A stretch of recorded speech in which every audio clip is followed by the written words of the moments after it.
ये कहानी है 12 साल के एक लड़के की जो अपने ही स्टेप मदर के साथ रिलेशन बनाना चाहता है। हेलो दोस्तों, आज हम एक्सप्लेन करने वाले हैं 1972 में रिलीज हुई एक रोमांटिक थ्रिलर मूवी जिसका नाम है what the people show. Movie की स्टार्टिंग में हम सारा नाम की एक औरत को देखते हैं जो अपने बाथटब में नहा रही होती है। तभी उसे करंट लगता है और उसकी वहीं पर मौत हो जाती है। ये था मूवी का इंट्रो। अब स्टोरी एक साल बाद की दिखाई जाती है, जहां हम देखते हैं एलिस नाम की एक लड़की को जो अपने हस्बैंड पॉल के घर आई हुई थी। एलिस पॉल की दूसरी वाइफ थी और सारा जो थी वो पॉल की पहली वाइफ थी, जिसे हमने स्टार्टिंग में मरते हुए देखा था। पॉल एक बिजनेसमैन था, इसलिए वो किसी काम से बाहर गया हुआ था और एलिस को पॉल ने अपने 12 साल के बेटे मार्कस का ख्याल रखने के लिए भेजा था। एलिस मार्कस की स्टेप मदर थी, इसलिए उसका भी फर्ज बनता है मार्कस का ख्याल रखना। पॉल ने एलिस को बताया था कि मार्कस अपनी बोर्डिंग स्कूल गया है और वो एक हफ्ते बाद घर लौटेगा, इसलिए एलिस वहाँ पहले ही पहुँच गई थी। लेकिन जब वो वहाँ पहुँचती है तो वो देखती है कि मार्कस तो घर पर ही है। जब एलिस उसका रीजन पूछती है तब मार्कस कहता है कि उसे स्कूल से छुट्टी मिल गई क्योंकि स्कूल में चिकन पॉक्स फैल गया है। तो एलिस उस पर यकीन कर लेती है, पर उसे ये सब थोड़ा अजीब जरूर लग रहा था। वो हैरान थी क्योंकि मार्कस एज में भले ही छोटा था, पर वो ऐसी बातें करता था जैसे वो कोई बच्चा नहीं बड़ा आदमी हो। अगली सुबह एलिस को पॉल का कॉल आता है और पॉल मार्कस से बात करना चाहता था, तो एलिस मार्कस को फोन देने जाती है। उस टाइम मार्कस बाथटब में नहा रहा था। एलिस उसे फोन देती है और वो पॉल से बातें करता है। उसकी बात हो जाने के बाद एलिस पॉल से बातें करती है। जब एलिस पॉल से बात कर रही थी तब मार्कस एलिस के पास आता है और उसे गंदी तरह से टच करने लगता है। मार्कस का ऐसा बिहेवियर देखकर एलिस हैरान हो जाती है, साथ ही उसे गुस्सा भी आता है, पर वो उसे बिना कुछ कहे वहाँ से चली जाती है। जैसे जैसे टाइम बीतता है हमें पता चलता है कि मार्कस का कोई दोस्त नहीं है, साथ ही मार्कस एक बिगड़ा हुआ लड़का होता है।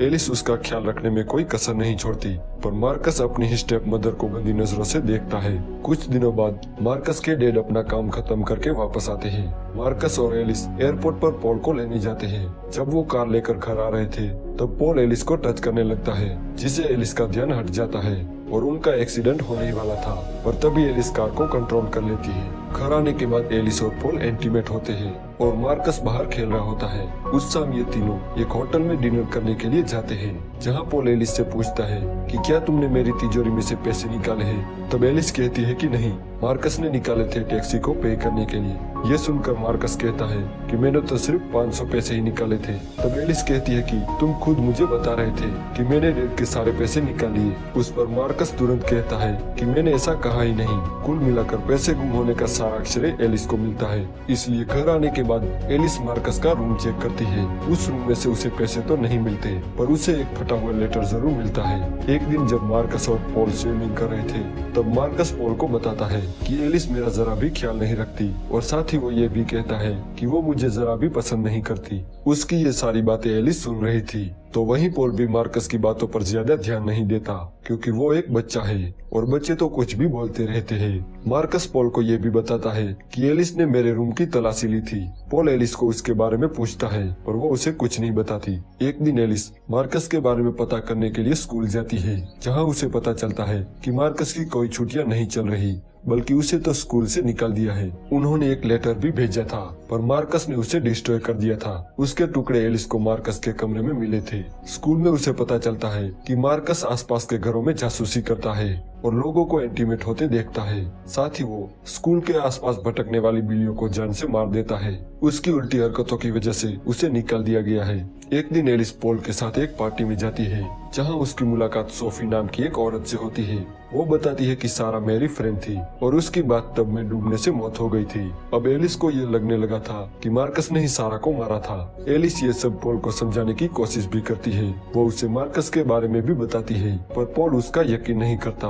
उल्टा उन दोनों की बहस हो जाती है। एक रात एलिस किसी काम से ऊपर वाले स्टोर पर जाती है, तभी वो देखती है कि उसकी बेडरूम की छत पर एक होल है जिससे उसका बेड दिखाई देता है। ये देख के उसे तुरंत मार्कस का ख्याल आता है और उसे पता चल जाता है कि मार्कस उन दोनों को इंटीमेट होते देखता है। तो एलिस तुरंत मार्कस के पास जाती है और उसे पूछती है कि वो उन दोनों को क्यों देखता है। तब मार्कस कहता है कि मुझे ये सब करना अच्छा लगता है। एलिस उसे पूछती है कि क्या वो सारा को भी इस तरह से देखता था। तब मार्कस कहता है कि सारा को देखने में उसे मजा नहीं आता था और कहता है कि वो तुम्हारी तरह हॉट नहीं थी। अब यहाँ एलिस मार्कस से पूछती है कि सारा की मौत कैसे हुई, तो मार्कस कहता है कि उसे दिल का दौरा पड़ा था। यह सुनकर एलिस कहती है कि तुम झूठ बोल रहे हो, उसकी मौत करंट लगने से हुई थी। एलिस उसे कहती है कि तुम बहुत कुछ जानते हो पर तुम बता नहीं रहे हो। इस पर मार्कस कहता है कि मैं ये सब तुम्हें क्यों बताऊं, मुझे इसमें क्या मिलेगा। तब एलिस उसे पैसे ऑफर करती है पर वो मना कर देता है और कहता है कि उसे एलिस चाहिए। तब एलिस एक एक करके अपने कपड़े उतारने लगती है और मार्कस उसके सवालों के जवाब देने लगता है। वो कहता है कि सारा को एक हार्ट कंडीशन थी जिसके बारे में किसी को पता नहीं था। उसने ये बात पॉल को भी नहीं बताई थी। मार्कस कहता है कि उसे ये बात डॉक्टर के एक लेटर से पता चली है। तब एलिस को लगता है कि मार्कस झूठ बोल रहा है और वो उसकी बातों पर बिल्कुल यकीन नहीं करती और वहाँ से चली जाती है। इसके बाद एलिस वो हॉल पॉल को दिखाती है पर जब वो वहाँ देखते हैं तो वहाँ कुछ भी नहीं था। एलिस पॉल को बताती है कि मार्कस उसके कमरे में जागता रहता है पर पॉल उसकी बातों पर यकीन नहीं करता और उसे भी अब लगने लगा था कि एलिस अब पागल होती जा रही है। पर एलिस हार नहीं मानती। वो सारा की मौत पर रिसर्च करती है और उसे पता चल जाता है कि मार्कस ने ही सारा को मारा था।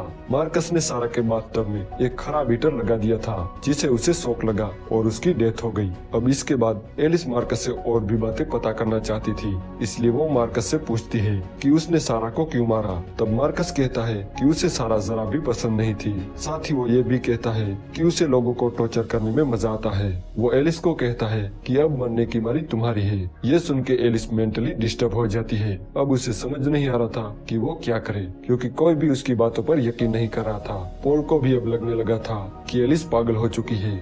इसके बाद एलिस की हालत इतनी खराब हो जाती है कि उसे मेंटल हॉस्पिटल में रखा जाता है।